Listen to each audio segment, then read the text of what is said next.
They've made a map, haven't they, for the for the universe? Yeah. Right. Well, yeah, as far as they can. Yeah. Big, is it? It's massive. Yeah. But if you're that lost, do you know what I mean? Forget the The map's map. not going to help you. Sure. If you're that lost, forget it. Look, we're never going to make it. We're not going to live 400 light years. We're not going to... Of course, you could take a shortcut through a wormhole, couldn't you? What's that? Oh, no! Let's not talk about the universe, please. Let's talk about something that you could comprehend, Carl. Well, Were you on Richard and Julie yesterday? Alright. Yeah. Tell us about that. It was good. It was good fun. Yeah. It's a bit surreal. Is it? Yeah. It's nice. That's nice though. There's something charming about them. Do you know what I mean? They go off on tangents. They sort of digress. They suddenly think of something. She suddenly go, oh, my jumper's itching or something. You know. Yeah. And it's quite charming. It's not annoying at all. Yeah. And I'd never seen it through before. And I hope I didn't insult them because I said it was like an adult Blue Peter. Right. But In what way?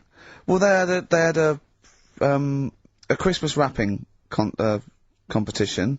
Right. Then they had a Christmas wrapping competition. and then they had That wasn't them doing kind of hip-hop. then they had what the French people are like. There was a little didn't quite understand that living in France. Then they had a woman who relived an Elizabethan Christmas.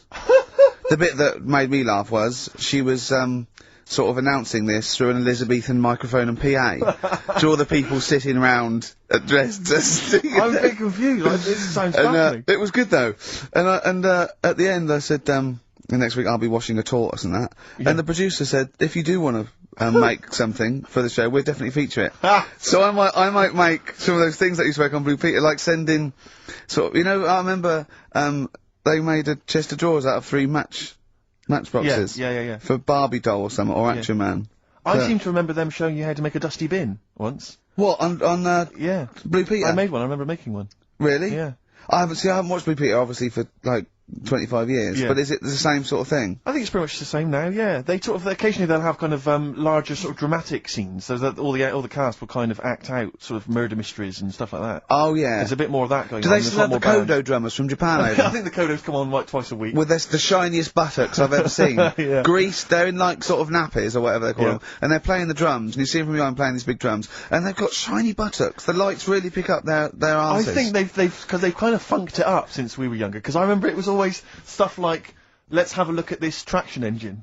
Yeah. Or let's drive some traction engines, one very small, a Yeah. slightly larger one, then you need a really Exactly. larger one, and we'll just drive them around the studio No, for a so bit. you're going up Nelson's column with Shep. Yeah. You might die, you might not. But I always wondered if perhaps the people in charge were not perhaps down with the kids, when they were I saying, what are think we they going to do were. this week? Let's have a look around a traction engine. Exactly. That's what the kids of the but early it 80s was, want. But they did used to sneak in education, whereas Magpie, that was just like funky people who were sort of really in the 70s. Never watched Magpie. No, Never I know watched I got it wrong as well. I did used to watch it, but I used to watch Blue Peter. I think I was conned. I always feared, because see, with the Blue Peter, I felt like I was learning something. I imagine on Magpie it was just, you know, Mr. T came round or whatever. It was a lot more cool, was it? It was a little bit more cool, yeah, and a lot more throwaway, and it was sort of like, Magpie was sort of like Looking. Right, on telly. Yeah, You know? yeah. What happened to Looking?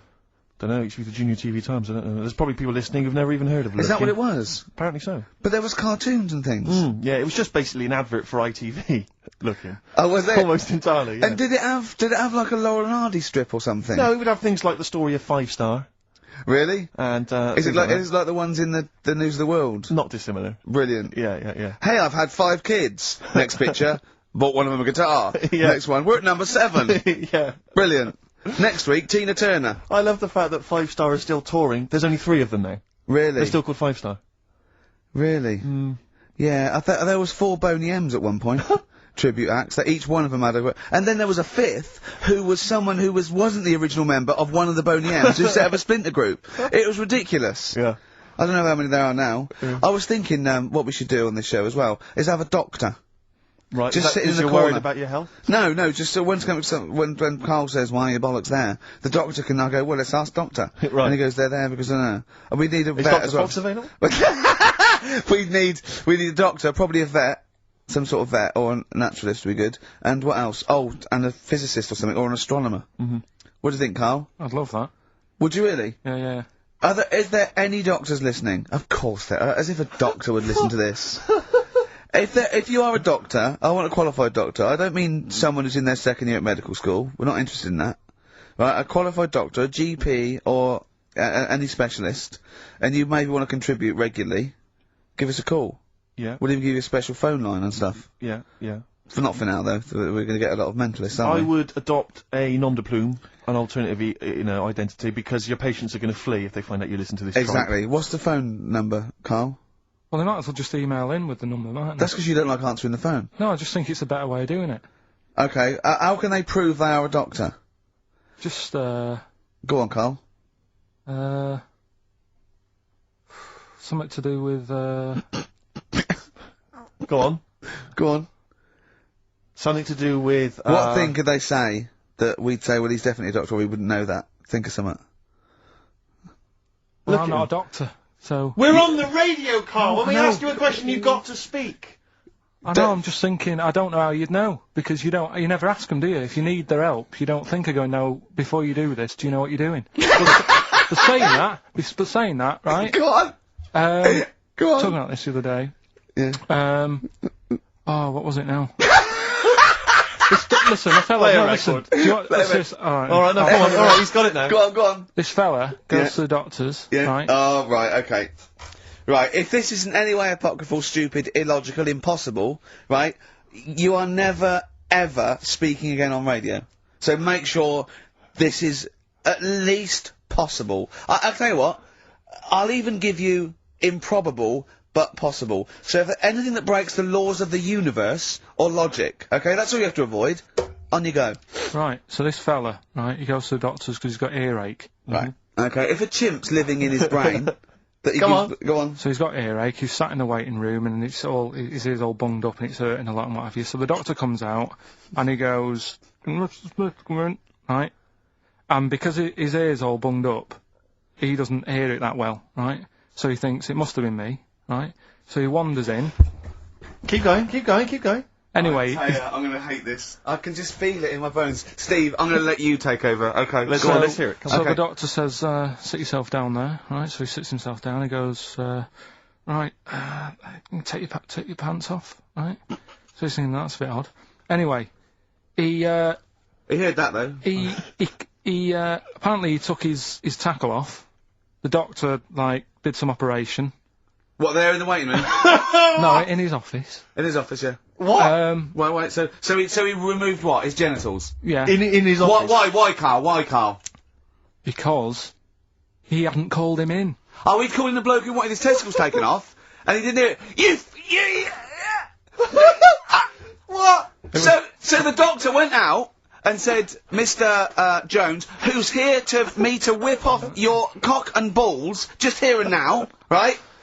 Bloke comes in, didn't it must have been me. So the bloke who wanted his balls taken off didn't say, oh, I think he said me. So he didn't interrupt then. So the bloke goes in, he starts taking his testicles off, and he doesn't say, I'm here for me ears. It's a new single from Snow Patrol and Run. That's brilliant, isn't it? Good stuff. On XFM 104.9. Rick. Go on. I'm about to say 3 little words to you that I've never said to anyone before. Go on.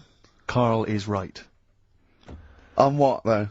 From Reuters, someone's emailed in, a Brazilian man who went to a clinic to have an aching ear checked ended up having a vasectomy after mistakenly believing that the doctor had called his name.